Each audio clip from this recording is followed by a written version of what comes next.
Hi, welcome to சந்தா சமையல். நம்ம இன்றைக்கி சேவ் பாஜி எப்படி செய்கிறது பார்க்கலாம். ஸ்டவ் ஆன் பண்ணி கடாய் வச்சுருக்கேன்.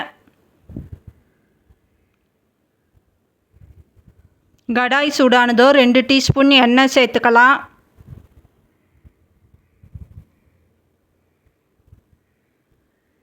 மீடியம் சைஸ் வெங்காயம் 2 நீல வாக்கில் கட் பண்ணி சேர்த்துக்கலாம்.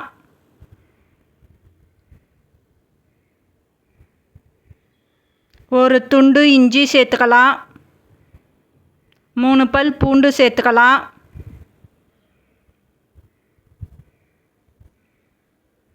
வெங்காயம் கண்ணாடி பதம் ஆகணும், வதக்கிக்கலாம்.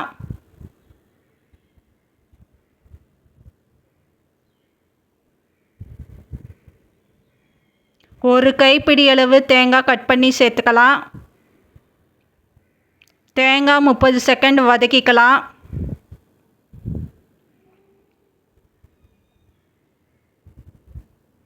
மீடியம் சைஸ் தக்காளி 1 கட் பண்ணி சேர்த்துக்கலாம்.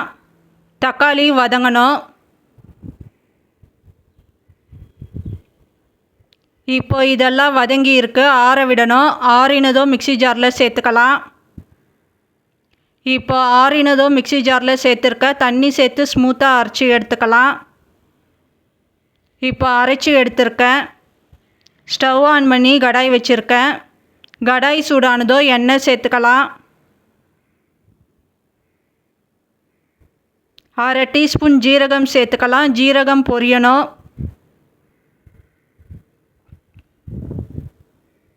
இப்போ அரைச்ச விழுது சேர்த்துக்கலாம்.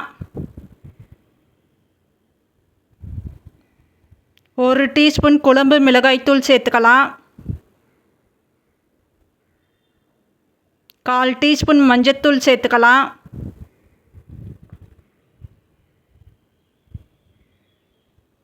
1/2 டீஸ்பூன் கரம் மசாலா சேர்த்துக்கலாம்.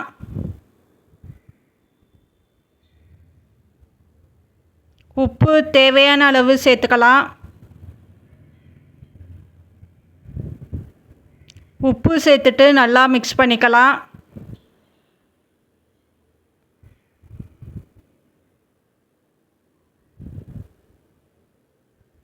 தண்ணி தேவையான அளவு சேர்த்துக்கலாம். தண்ணி இன்னும் கூட சேர்த்துக்கலாம். தண்ணி சேர்த்துட்டு நல்லா மிக்ஸ் பண்ணிக்கலாம்.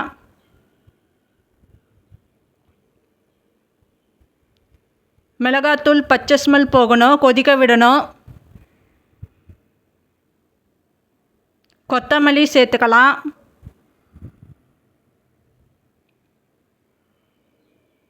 இப்போ காரா சேவ் சேர்த்துக்கலாம். காரா சேவ் சேர்த்துட்டு மிக்ஸ் பண்ணிக்கலாம். இப்போ ஸ்டவ் ஆஃப் பண்ணிடலாம். இப்போ நமக்கு சேவ் பாஜி ரெடி ஆயிடுச்சு. இந்த சேனல் பிடிச்சிருந்தால் லைக் பண்ணுங்கள், ஷேர் பண்ணுங்கள், சப்ஸ்கிரைப் பண்ணுங்கள்.